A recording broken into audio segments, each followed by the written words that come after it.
Christ. Imana twese yaturinze ikaba yataramukije kino gitondo. I thank the Lord that He has been with us through this morning and given grace in the name of Jesus Christ. Hari benshi bapfuye ariko twebwe kuko turi bazima nta kiguzi twatanze. There's many people who have died, but we still have life and we have not given anything. Ubwo ni urukundo n'ubuntu bw'Imana tugiriye Imana nyamucyubahiro. And that is the love in Jesus Christ's will, and the Lord blessing in the name of Jesus Christ. Tumaze ibyumweru bitatu turi kwiga neza amagambo meza. There has been 3 weeks that we have been learning good words. Icyumweru cya mbere twize kuba Uwiteka. The first week we learned respecting the Lord. Kwiga n'inzira zo kuba Uwiteka. And the road that leads to that respect. Icyumweru cya kabiri twiga imbaraga zo gusenga. In the second week we learned about the strength of prayer. Ukuntu gusenga ari byiza. And how praying is good. Ukuntu gusenga bifite akamaro mu nzira y'umukristo. And praying with a passion of a Christian. No kuntu ushobora gusenga imiryango ifunze irakinguka. In the way that you're able to pray with closed doors that will open. Nkuko Pawulo na Sila basenze. Like Paul and the rest of them have prayed. Imiryango ya gereza irafunguka. The doors of the prison have opened. Ariko uyu munsi ntabwo ari byo turubwigeho. But today that's not what we're going to learn. Uyu munsi turiga. Today we're going to learn. Urukundo yadukunze bwa mbere. The love that He had for us from the beginning. Murahaguruka dusome ibyanditswe. We will stand up and read in Abakorinto umurongo wa 14. Corinthians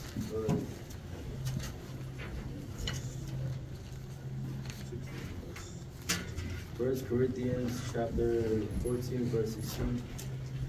Handitswe ngo ibyo mukora byose mubikorane urukundo. Amen. Inginga mwene data yayo basengeshwe kuri ijambo.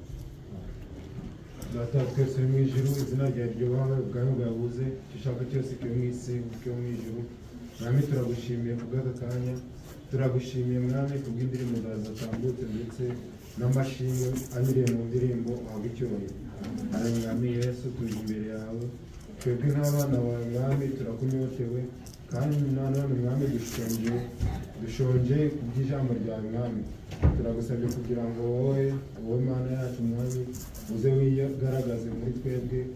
Amagambo asomye ni inyuguti kandi inyuguti zirica, ariko mwami turagusabye kugira ngo uze ubwawe uze wiyoborere mwami uyasobanurire nk'uko ubishaka mwami.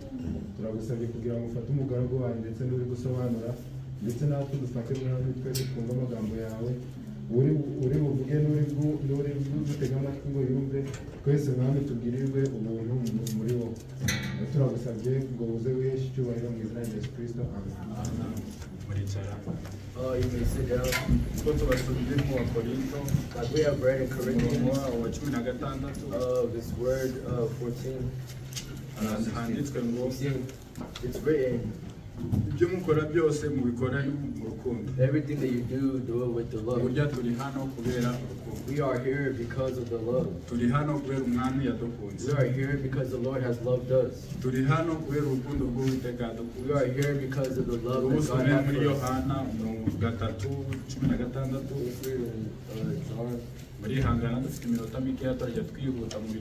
Be patient with us, we'll speed through these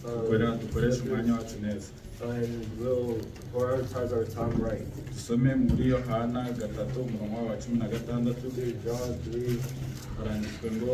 Kuko Imana yakunze abari mu isi cyane byatumye itanga umwana wayo w'ikinege kugira ngo umwizera wese atarimbuka ahubwo ahabwe ubugingo buhoraho. Amen.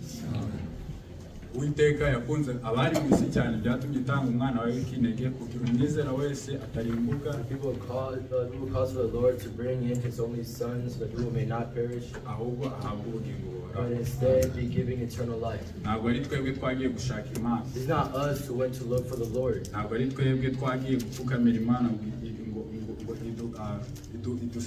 It's not us who went in front of the Lord and knelt to Him saying, Kuko "Save Imana us." yarebye abari mu isi But cyane, instead, the Lord seeing the people who were abari still on bababaye the mu earth, byaha, and those who abari bari were kwifuza even mu in their byaha, sadness and in sin, ihitamo no kubakunda. then He decided to Jewe love nawe them. ntabwo twari dukwiriye, And us who were not fitted. ariko Imana yaradukunze But the Lord has loved bituma us, itanga umwana wayo and w'ikinege it caused Him to give up His only kugira ngo Son, umwizera wese atarimbuka so that ahubwo whoever believes ahabwe may not perish but have eternal life. Uwiteka yarakoze kubera yadukunze. We thank the Lord because He has loved us. Yatadukunda ubona tuba turi he. If He hadn't loved us, we would. Wari wibaza icyo kibazo? Have you ever asked yourself that question? Iyo Uwiteka adatanga umwana wayo ngo agupfire ku musaraba, If the Lord didn't give His Son to die on the cross, uri he? where will you be? Ikibazo. That's the question. Yagukunze ntacyo watanze. He has loved you and you have given nothing. Yagukunze uri umunyabyaha. He has loved you when you had Yadukunze sinned. tutabikwiriye. He has loved us when we were Kubera not Yesu loved. ni twese turi abanyabyaha. And in me, we are all sins. Ariko ntakabuza Uwiteka But there's nothing that stops the Lord from the love. rero ntabwo ari twebwe twakunze Imana, It's not us who love the Lord, ubwo Uwiteka but yadukunze. the Lord loved us first. Uwiteka nahabwe icyubahiro. And the Lord will be given grace in the name of Jesus Christ. Ibaze gukundwa Imagine being loved nta nyungu bari bugukuremo. without getting anything in return. Twebwe dukunda abantu kubera ari abakire, We love people because they are wealthy. dukunda abantu kubera ari beza, We love people because they are nice. ariko Imana twebwe yadukunze itarondoye. But the Lord loved us without anything from cyangwa height birondore ubugufi. or from Uko waba uri short. kose Imana iragukunze. Anywhere that you are, the Lord Uri has hano loved ni you. ukubera Uwiteka You are yagukunze. here because the Iyo Lord has Mana loved you. ntihabwa icyubahiro. And we give grace to the name. Turongera dusome muri Yohana 15 umurongo waho wa 13 kugeza kwa 15. Muri bene data bafite Bibiliya bahadusomera. The brother who has gone there can read first.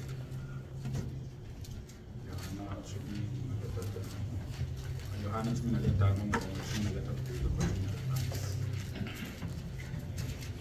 Soma mu izina rya Yesu Kristo. Yohana 15 umurongo wa 13 kugeza kwa 15. Turasoma mu izina rya Yesu Kristo. Ntawe ufite urukundo ruruta urw'umuntu upfira inshuti ze. Muri inshuti zanjye nimukora ibyo mbategeka. Sinkibita abagaragu kuko umugaragu atazi ibyo shebuja akora, ahubwo mbise inshuti kuko ibyo numvise kuri data byose mbibamenyesheje. Amen. Ijambo ryiza cyane. That is an amazing book. Ikibazo hano, The problem here. ninde wapfira mugenzi? Who would die for their friend? Ninde? Who? Ninde wamanikaga bakapfira mugenzi? Who would put their hand up saying that they would die for their friend? Ninde? Hari urimo muri twese? Is there any one of us who would die for their friend? Ariko ibaze ko Imana yadupfiriye twese. But let's wonder that the Lord has died for all of Ibaze us. ku rukundo yadukunze And the love that He has kugira given us, dupfire twese nta kiguzi so that He twatanze. may die for us without us giving anything. Uwiteka yarakoze. And we thank the Lord. Ibitekerezo ni ibintu bishimishije. The thought of it is something that causes Namwe excitement. bibaze ko muri mwebwe And I also habuze n'umwe wapfira know murumuna we there's not one person that will die for their cyangwa mushiki we brother or kandi their sister, bavukanye, and they are born together. ariko Imana yaradukunze. But the Lord has loved us, Noneho inadupfira and twese. He also died for all Iyo of Mana us. ntihabwa icyubahiro. And the Lord may be given us in the name of Jesus Christ. Twongeye kuhasubira haranditswe ngo Going back, it's written, nta nubwo yatugize nk'abakozi He didn't even treat us like workers, ariko yatugize inshuti. but He made us friends. Kuko ibyo so wacu wo mu ijuru yamwigiyeho Because like the people natwe who ntibyatubwiye. learn from Him is the way that He also told us. Imana yarakoze. Lord, give thanks. Ntabwo turi abagaragu, ubwo turi abana b'Imana. We are not workers, but we are friends of the Lord. Ariko tena kuba umwana w'Imana ni ukubiharanira. Then again, to be a child of the Lord is to honor Him. Ntuzivurugute mu byaha ngo ujye nubwira hano ujye ku ishuri nubwira ku ishuri wivurugute mu byaha ngo kubera They're going to sin, coming here, and then going to school and going back into it. Like saying you're a child of God. Being a child of God is also to standing there like you believe. Amen. Amen. Being a child of God must walk differently from the people of the world. You must be thankful for the love that they have given you. Do not take it for granted. Do not take His love for granted. Take it for granted. Nimubifate nk'ibintu bisanzwe cyangwa ngo ubifate by'akamenyero. Don't take it as something you're just used to. Ujye ubifata ubishimire. But instead take it and be ecstatic for it. Bishimire cyane. And be happy about it. Kubera Uwiteka yagukunze nta kiguzi watanze. Because the Lord has loved you without you giving anything. Nta kintu wakoze. And you have done nothing. Ahubwo ari urukundo yagukunze. But instead it's just the love that He has loved you. Nkuko turi kwiga ntabwo ari twebwe twamukunze bwa mbere. Like we are loving, it's not us who loved Him first. He is the one who loved us. Reka dusoreze mu gitabo cyo Abaroma. Let's finish the book of Romans. 12 umurongo wa 10. 12 tumaze kumva ko Uwiteka niwe wadukunze. Uwiteka twese ko turi muri kino cyumba all of us in this room, He has loved us.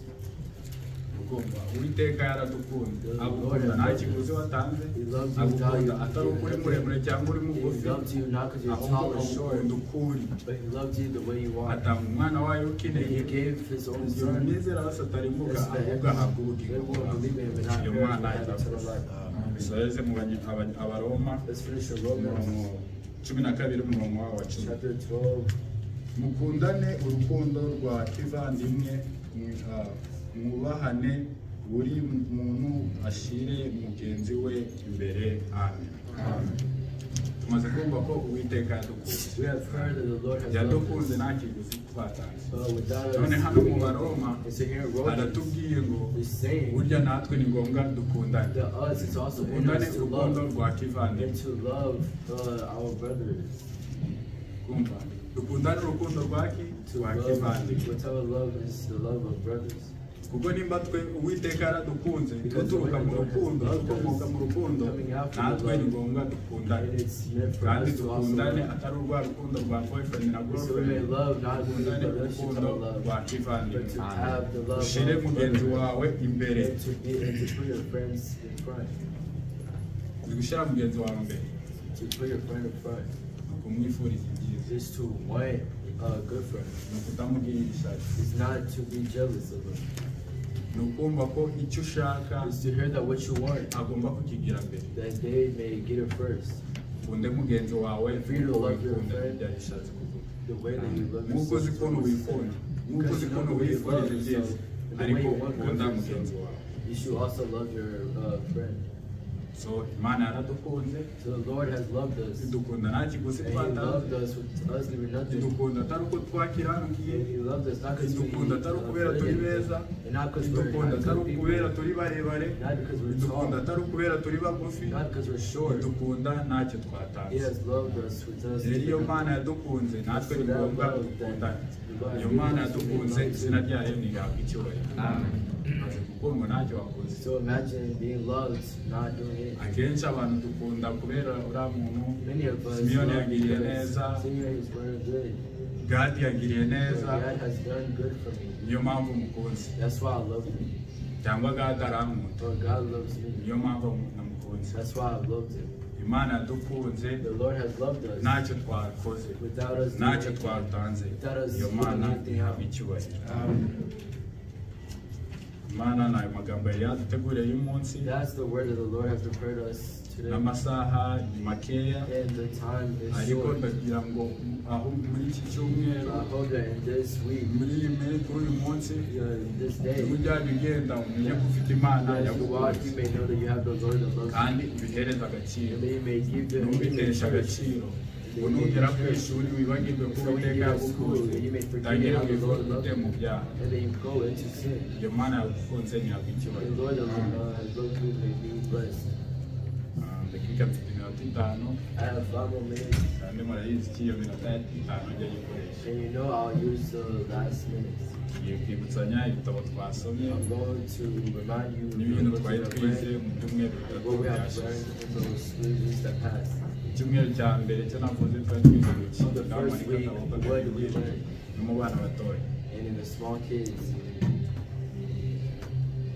Abuze n'umwe is that not one? kubaha iteka. Respecting the Lord. Imana igumugisha. Icyumweru cya kabiri twize mu What did we learn in the second week? nabivuzeho bwa mbere ndi gutangira amatera. We said it first, starting this. Ngiye gutangira gutomboza. I'm going to start Niyo mpamvu niba turi hano tuba tugomba gutega amatwi ibyo turi kwiga. That's why when we're here, we're meant to listen of what we're being taught. Twize mu iki cyumweru cya kabiri. What we learn on the second week? Joseph.